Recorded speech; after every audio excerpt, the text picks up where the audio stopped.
I'd prefer that in the whole day you had 2 good conversations and actually got something from it and had a follow-up task to do. Yeah, and then plan that out. Most of us in this world are fearful of one thing, which is death. And do you know which is the next most feared thing?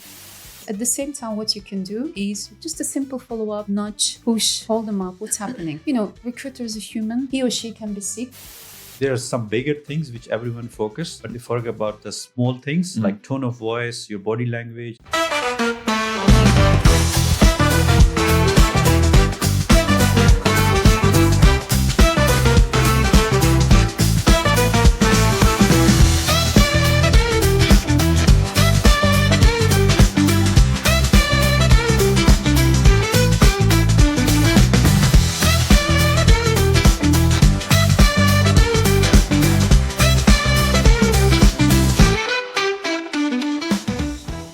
Mark, please. My name's Mark. I'm originally from London, England. I've been in Dubai since 2008, and I work with salespeople, and I want to future-proof their careers. And that's with a new way of consultative approach, which allows them to be of value to their clients and be what I call a problem solver. Great. Nice. Okay, hello everyone. My name is Charul C. Jaitley. I am from India, but I'm very much from Dubai. I've been living here for over 20 years, so this is home away from home. My background is in human capital, but I found my calling, my passion, which is to educate people to speak up. So yes, I'm a communication coach. I'm a TEDx speaker, also a best-selling author. My next book is coming, stay tuned. However, my mission is very clear. It is to enable young and old, fresh and old, whatever you want to call yourself, barring your nationality, no bars to your nationality, your gender, your religion, your caste, your preferences. I think we all need to have the way with our words. And I'm here to show people how to do that. That's my purpose in life. So communication coach is my weekend job. And as a day job, I run my own business, which enables organizations with a human capital agenda. So yeah, in a nutshell, that's me. Thank you very much. Thank you. Great. Fizza. Hi, everyone. Good afternoon. My name is Fizza Sabir. Originally, I am from Baku, Azerbaijan. And Dubai has been my home for the past 17, 18 years. So yes, like all of you, most of you, right? And I'm coming from a corporate world. I'm also into human capital. And my current position, I work as a senior people advisor for Middle East and Africa, as well as lead for nationalization at DNV. I've been with them almost 11 years, which is great. I'm also a co-founder of one of the most successful and largest HR networks in the UAE. I'm a serial networker and connector. I love to connect. I love to help. I'm a giver, so really exciting to be here today. Thank you. Hi, everyone. My name is Tasif Khan, and I'm the founder of Random and Famous. And what a start of season 4. And thank you so much to the panelists. It's Friday afternoon. You all made it. So I'm really pleased. Yes. My first question to you, Mark, and you have been in this industry for the over last 2 decades. 2 decades. Right? In the sales industry, and you provide these powerful training solutions for various industries. And actually, we met a few times prior to that, and I'm following your content and your podcast, which is really great. Thank you. Yeah. So my question, as a salesperson, how to build trust and enduring relationship with clients? Yeah. I mean, it's a great question, and something which I've been probably upgrading every year that I've been doing it for. But I heard something the other day, and it was, H to H, human to human. And it's all about communication with somebody, how you connect with somebody. And trust is quite subjective, because I could build trust with you right now, and then I can meet somebody else and speak exactly the same way. And there's a huge disconnect. So I have to understand that person in front. And very much it's about building and not just rushing into things. I personally prefer to be that person that keeps back a little bit, observes, understand how that person is, and then communicate with them in a way that they want to be communicated with. Because everything is about their perspective. Yeah. I might be saying something and not trying to offend them, but for them, from their perspective, they are offended. So I have Correct. to understand what's important to them and position myself in a way as somebody of value. And again, value is subjective. And I build on that. And over time, they build the trust. Now, that could be with my education. It could be with my skills. It could be with my tone. There's many, many different ways. So to get round to what you've asked, it isn't as simple as this is what you do and you apply it. But you have to understand that person first of all and then build on that. And I believe that comes with the experience, right? Yeah. Over the years, you build that skill. Exactly. Yeah. That's what I mean. So each year Yeah. I've learned that answer has changed a little bit. Yeah. Exactly. Okay, great. Charul, Yes. as you're wearing so many hats, right? And I don't know how you manage that, right? But as a speaker, Yes. okay, and as a communication coach, what are the barriers in effective communication? Wow, we will need a few days for that. But let me unpack this as briefly as I can, right? We all, I don't speak for everyone else, but most of us in this world are fearful of one thing, which is death, right? And do you know which is the next most feared thing for humanity all around this planet? Anyone? Is the fear of public speaking. Public speaking, Yes. correct. Yes. It's proven. There is One of data, them. there is stats, right? And if we as humanity are fearful of something which is so simplistic, I mean, another question for everyone. When a child is born, how do we know that the child is alive? Screaming. Crying, screaming is Yes. their voice. So for crying out loud, from the time we are born, we are told, or the universe is telling us that you have voice, that you have power. And when I use these examples, it took me a long time to understand this. These are natural phenomena, right? That, yeah, we are fearful of something, but no, when a child is born, this happens. So for me to be able to unpack it to you and present it to you this way is for me trying to let the audience who will listen to this podcast anytime to know that, yes, we are aware that this is important and we are fearful. My 2 cents to anybody who has always been wanting to do, which is speak up, is to, one, find the people who have jumped those hoops. Because if they have done it, so can you. Let somebody show you. Why burn those fingers again and again and again? Very important. And the second thing is, do not just take things for granted because, oh, it's a natural phenomena. Everybody has a voice. Yes, I'll speak up. When was the last time you failed at expressing yourself? When was the last time you wanted to say something but walked out of the room saying completely the opposite? When was the last time you were complaining that my spouse doesn't understand me, my children don't listen to me, my parents don't get me? When was the last time you wished you got that promotion but you just could not do a good performance review? And so on and so forth, right? There's so many areas to look at. So my 2 cents as a communication coach is, while it is simple, it is an art. And while it is natural, it needs to be harnessed for you to leverage it to your advantage. I hope that answers your question. Yes, correct. Yeah. Yes, amazing. Yeah. Yeah, good example. Great. Fizza, Yes. your profile is interesting. You started your career in the state oil company of Azerbaijan, right?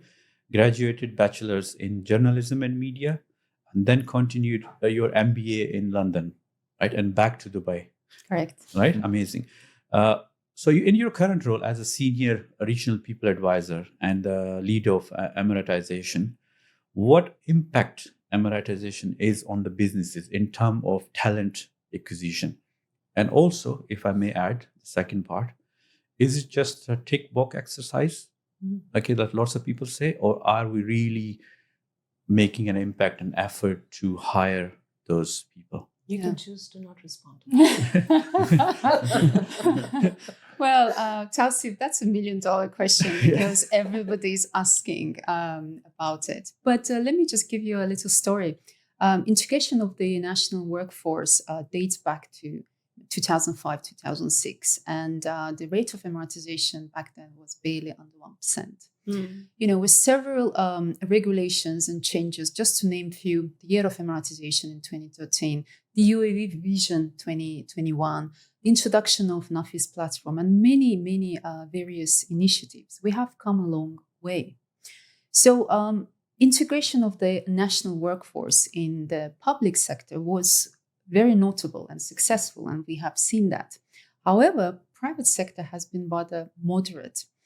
Having said that, we have seen a tremendous success, especially last year when MHRE, Ministry of Human Resources and Emiratization, they announced that over 97,000 UAE nationals were employed across 20,000 private sector companies.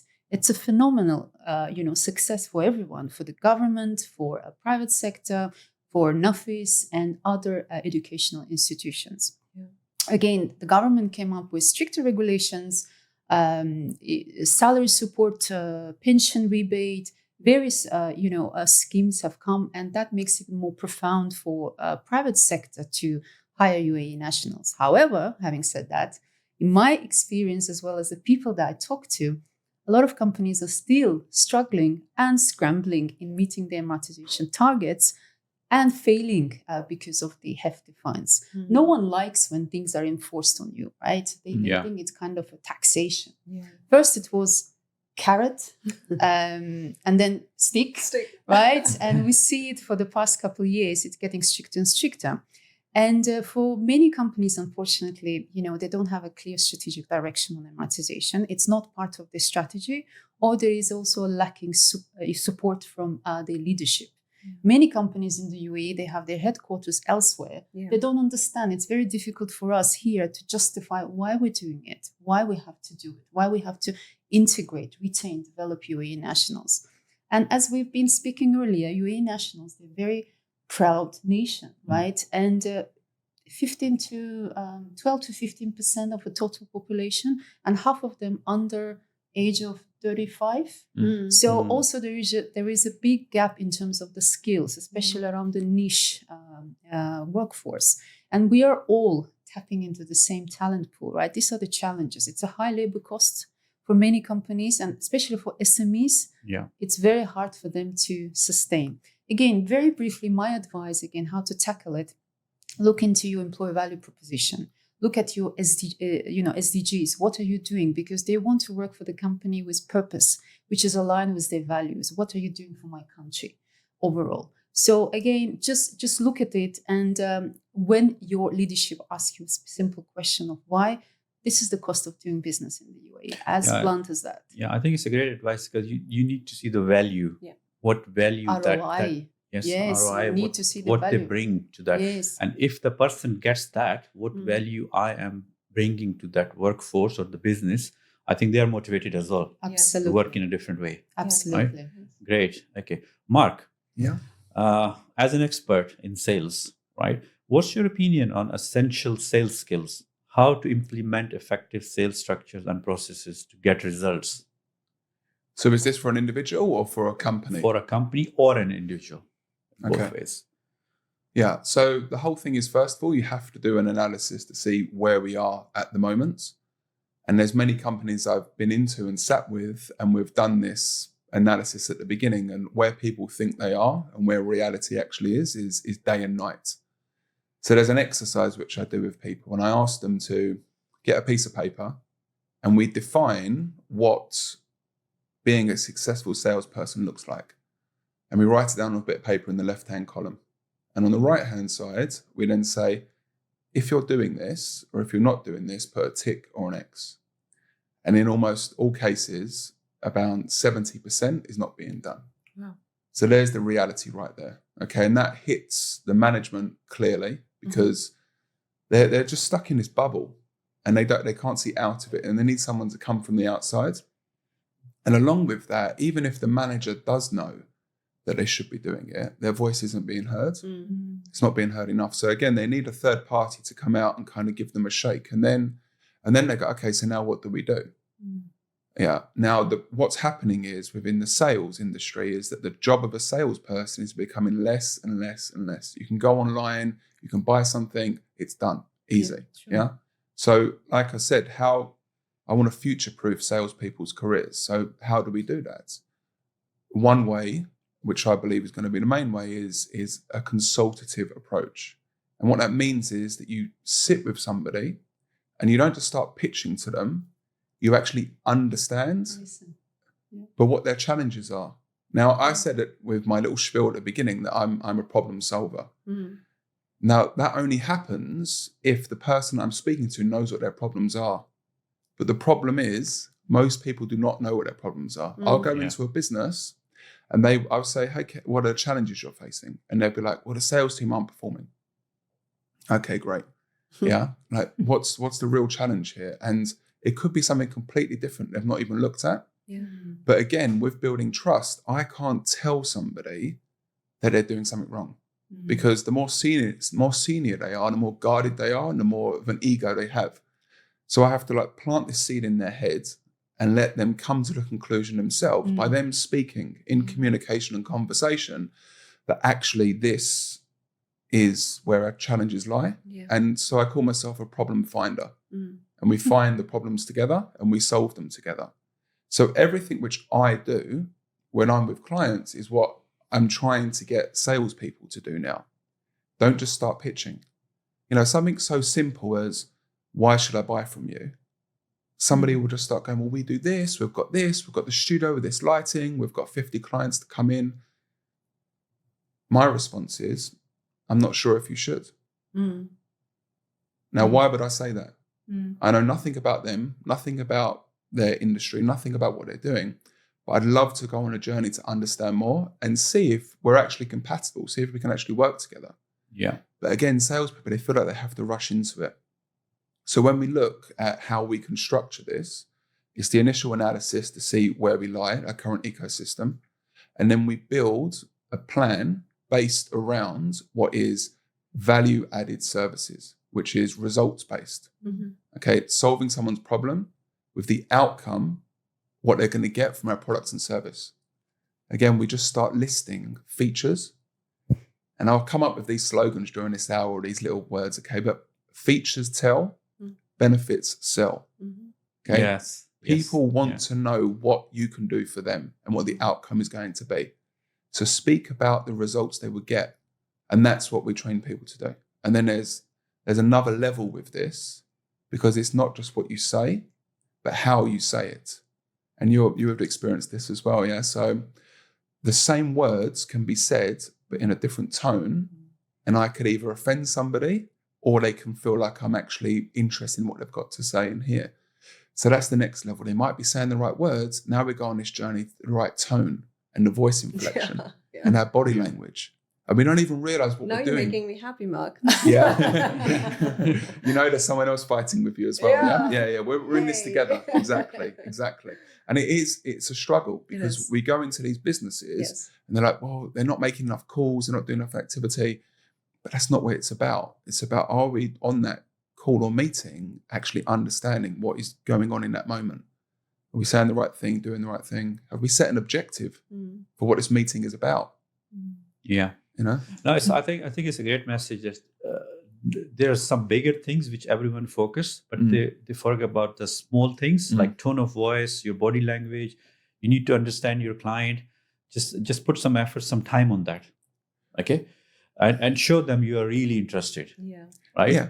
But then what people start to do is they start to be like, oh, I'm going to have this energy. I'm going to be so enthusiastic. Yeah. Like, hey, my name's Mark. And I'm your salesperson today. And like, whoa. Don't do that. What are you doing? What are you doing? You know? Yeah. And it's about a calm voice, but raising your voice a little bit where it needs to be, the inflection where it needs to be.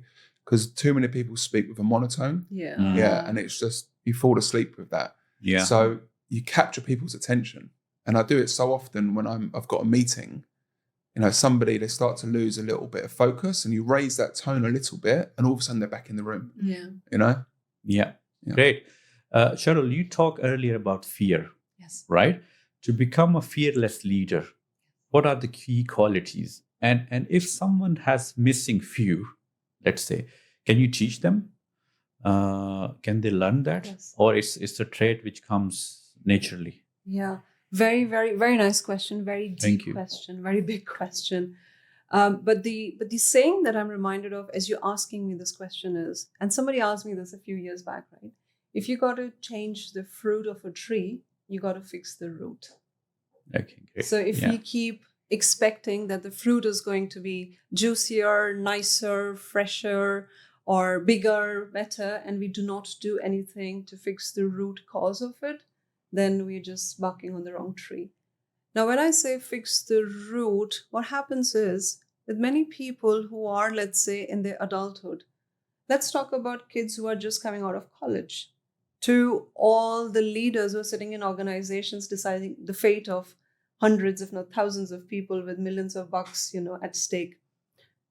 They have been conditioned in a certain way. We all have been raised with certain values. We have gathered some experiences which shape us to become who we are. We have made our own sets of mistakes. Some of us continue to make those mistakes.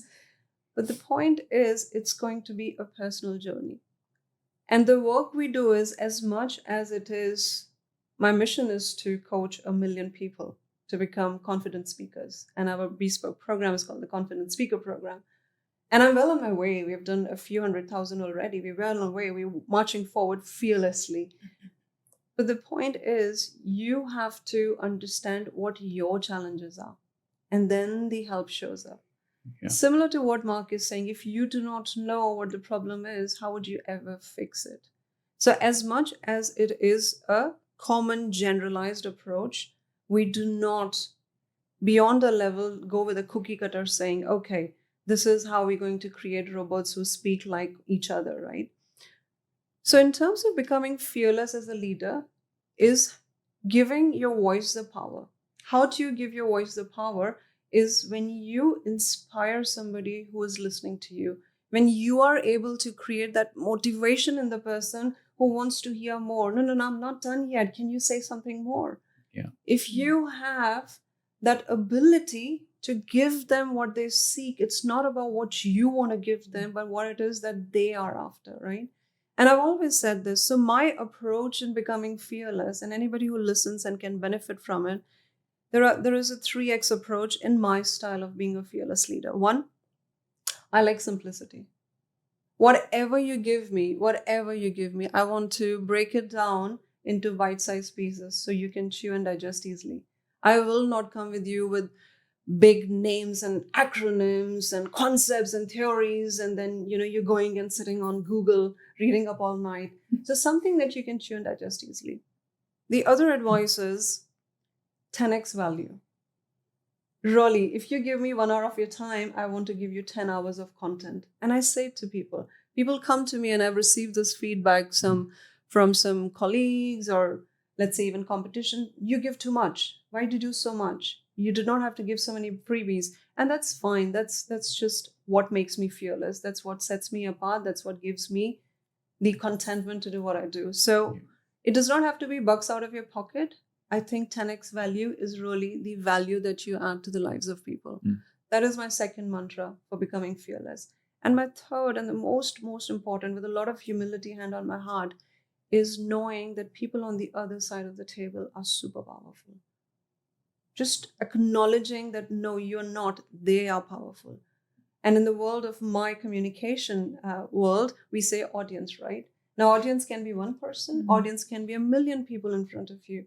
Audience is powerful, and they are in the room. They have given you the opportunity to listen to you. You are there to serve them. You're not there to tell what you want to say, but just having this thought that, what I say might spark that right connection in someone's life, and their life will change forever. Yeah. And if I think we can apply these 3 principles, knowing that you have the superpower with your words to transform lives, I think there's nothing bigger than that, Tasif. Yeah, I think it's really great. Your third point, the humbleness, the humility you have. Yes. And not many people have this, because you care about the other side, what's on the other side of the table, how they feel. Okay, there is someone, maybe they have more knowledge than me. Of course. Right? And people forget sometimes. And when you are on this side, you say, oh, I am the one. I know, and I'm talking about it. I'm the expert. Yes. But to have this in mind, that someone is there, and they can have also an impact. It's a great message. And I just want to add 2 quick things here. I mean, again, I'll ask you all a question. We have 1 mouth, right? How many ears do we have, everyone? Very important. I think, again, I'm bringing it back. It's simple. The universe is giving us all the signs. You got to listen twice as much as you speak. So when Correct. you are in communication as a leader, if you want to be that champion in your organization, if you want to be fearless about how you show up, how you speak up, you got to listen to the other person twice as much as you speak. And do not speak to just respond, right? You have to assimilate, process, digest, and then provide an insightful response or a reply to what has come through to you as a knowledge, right? Very, very, very, very important, because we kind of miss or drop the ball there. The other thing which is really important for leaders to communicate well, or for anyone, a mother in a house raising 2 children is a leader, believe me, as compared to an organization where somebody's, leading a team of 100 or 1,000 people, right? And Mark, putting the spotlight on you Go for because you go for sales, right? Yeah. When we talk about serving each other, right? And again, as a communication coach, asking people or encouraging people to become fearless, we here are also in a way selling ourselves, right? You are selling yourself. I'm selling myself. But this is an art, right? And to everything Mark said, I want us to go a little bit forward saying, okay, can it be more than sales? What it is that we can do to inspire somebody in our life to do better than just make a sale. And I'm sure you're doing that already, right? So it really is about we as leaders wanting to see the bigger picture for ourselves and also for somebody who's sitting across the table. And if we can add value to what the discussion is, I think it's going to be a win-win. And Tausif, when we talk about win-win, I think it's the most abused jargon in the world. And if we look at it, a mother scolding a child, reprimanding him for their behavior and saying, hey, you better behave yourself before your dad comes home. Otherwise, I'm going to report your misbehavior to him and then he's going to sort you out. So for the next 2 hours till the father comes home, has the mother got the maximum love and attention of the child? I don't think so, right? So it is okay to lose to be able to win, right? Yeah. And the leaders providing feedback to their employees, if they are not performing, we cannot have win-win conversations all the time. It's okay to win, to lose some, to win eventually. So I always say win, lose, win, lose, win, lose. And this whole win-win concept needs to be challenged a little bit more than how we have looked at it before. So I'll take a pause there. Yeah, no, it's great. It's a great message. Fizza, you are also a recruitment expert, right? So your opinion on recruitment market in the UAE, and quite a few people actually I met, they complained to me that there's too many fake or ghost recruiters around, and so how to distinguish them or avoid them? You can choose not to respond to that. Disclaimer. Okay. Well, before I dive into a recruitment synopsis in the UAE itself, let's just have a look at the UAE as a market, right? We are the safest country in the world. We have top-notch technology, digital smart government, various residency options, pivotal healthcare educational system. The list can go on and on. But the last, not least, I'm sure you've read about this report that Dubai is a magnet for millionaires, and over 6,000 millionaires are projected or forecasted to move into UAE, right? And UAE and the UAE leadership is setting, a world standards for the rest of the world. And that also supported with the number of new company registrations. I like to talk the numbers. And that's why, I will give you some, statistics as well. The first 3 months of 2024 itself, over 19,000 new license registrations in Dubai with the Chamber of Commerce. Last year was 30,000, but I'm sure they'll catch up very soon in terms of the numbers. Abu Dhabi is seeing this similar boom in terms of the license registrations. 26,000 license registration, and EDGM is the free zone in Abu Dhabi. 1,200 new license registration only for the first 6 months of this year. Similar cases in Iraq, similar cases in Sharjah, and across all Emirates. So you see the employment market, companies are setting up their offices, their headquarters in Dubai or in the UAE in general.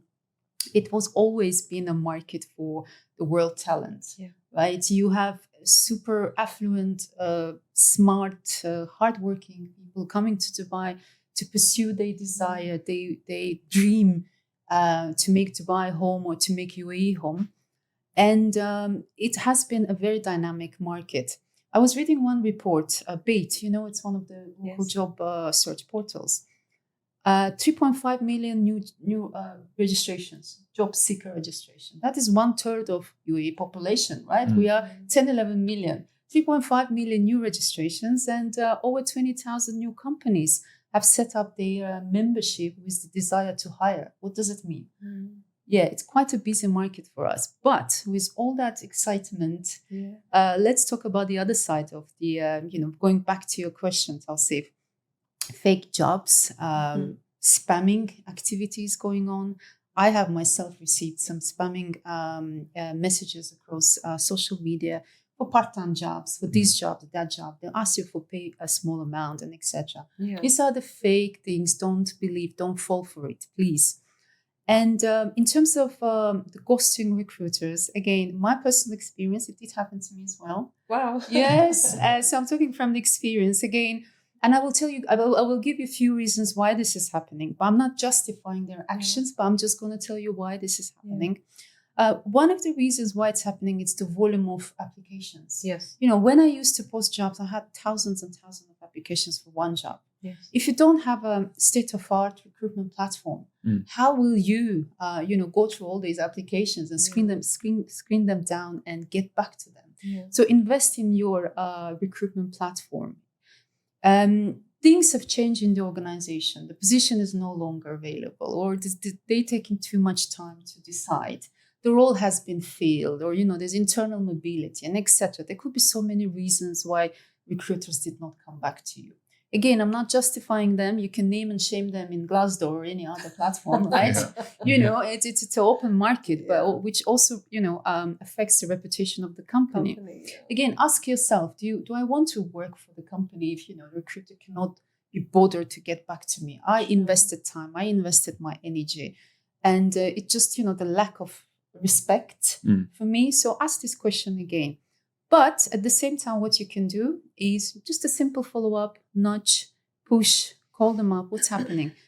Recruiter is a human. He or she can be sick.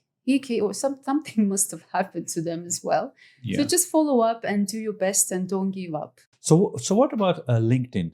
It's a quite renowned platform, and lots of people saying to me, and actually someone posted it recently, that there's a lot of fake jobs coming. And if the platform of such big name has this, how you distinguish, how you avoid that, and how it's a fake job? Well, first of all, LinkedIn is a paid membership, and it's quite expensive as well to have a membership, a corporate membership to post jobs. Why would someone use LinkedIn? It's a big platform, professional platform, to post their fake jobs. I have seen some fake jobs going again on different groups and etc. The other day I saw a HR manager advertised for 6,000 dirham. I'm like, come on, don't do that. You can't really degrade the profession position. Call it something else, but not the HR manager for that amount of salary. Again, in my opinion, LinkedIn is a reliable source, but I can't say that the same for recruiters or who are managing these job postings and etc. So there could be a possibility of ghosting or even on LinkedIn. Yeah. Great. Okay. As a social networker, right? Any advice on social networking, like many genuine connections, how you can make? And I throw this question to all of you, right? I go myself a lot of events and networking places, but I'm a bit selected. I don't go, but lots of people are trying to get connections. What's the best advice? Like where to go and how to make a real connection, or rather than sake of I done like 10 events. Yes. Attended 10 events this month. Yes. And no result coming for the people who are trying to do that, or they are new in this country or in this city. What's the best advice? I can go first. Yeah. I think it needs to be purpose driven. And when I say purpose, and there's a little caveat there, when we talk about purpose, everybody in the world is going, I want to find my purpose, my life's purpose, and this, that. And it becomes very big and very open. So let's just funnel this down for the purpose of answering your question. People need to understand, why do they need to show up? Is there even a need? If you are doing something and you're happy with it, just because everybody else is doing it, you don't have to show up. If you choose to do what you're doing and it's giving you the results you seek, then that's fine. Having said that, I'm somebody who really, really endorses networking and showing up and speaking up and all those things. When I say define your purpose, look at your life objectively.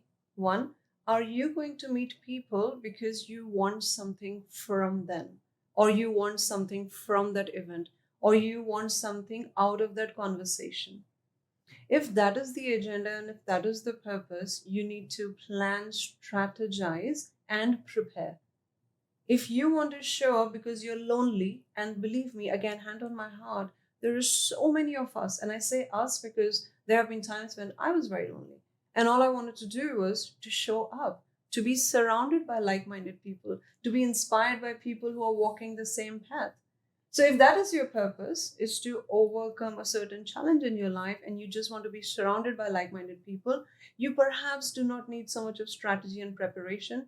You just need to tap some people on the shoulders and say, hey, which is the next networking event that's happening, and I want to show up, right? Yeah. And the third and most important is, are you going to be the one who initiates it? Do you have it in you to create that tribe? You could very well be another Tausif, and you say, hey, I want people to come together for this purpose.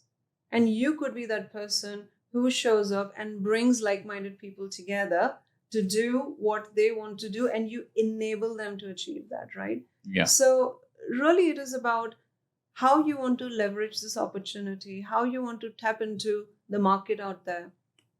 And whatever it is out of these three options that I've placed here on the table for our audiences who are listening, whatever your reason is, just know that humanity is all about people.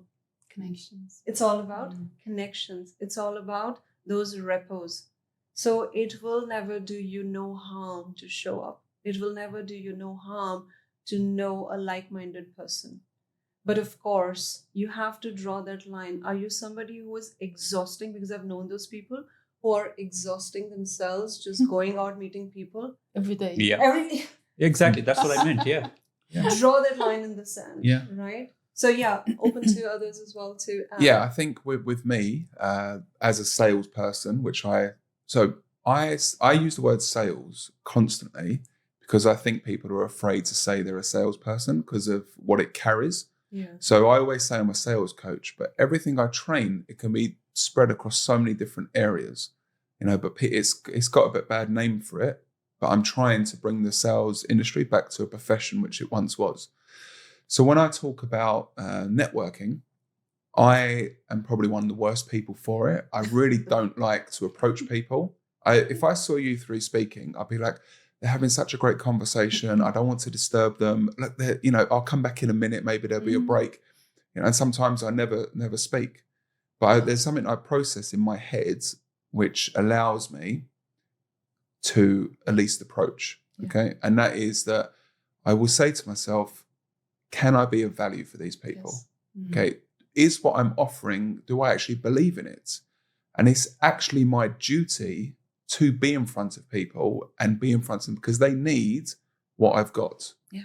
Now, I can't just force it down your throat. That's not the way to do it. But if I believe that the sales approach that I have can elevate your sales teams, give them confidence, and allow them to be the best versions of themselves, I have to be doing this. Yeah. As much as it stresses me out to kind of go up to someone, I try to do the 3-second rule. 1, 2, 3, go. Yeah. And it doesn't even matter what you say. Yeah. You just start talking. Yeah. And then what I do is I shut up and I allow that person to speak, because where am I going to learn anything and to come back on if I keep on talking? And again, that's the mistake we make. We keep on thinking we have to keep on talking.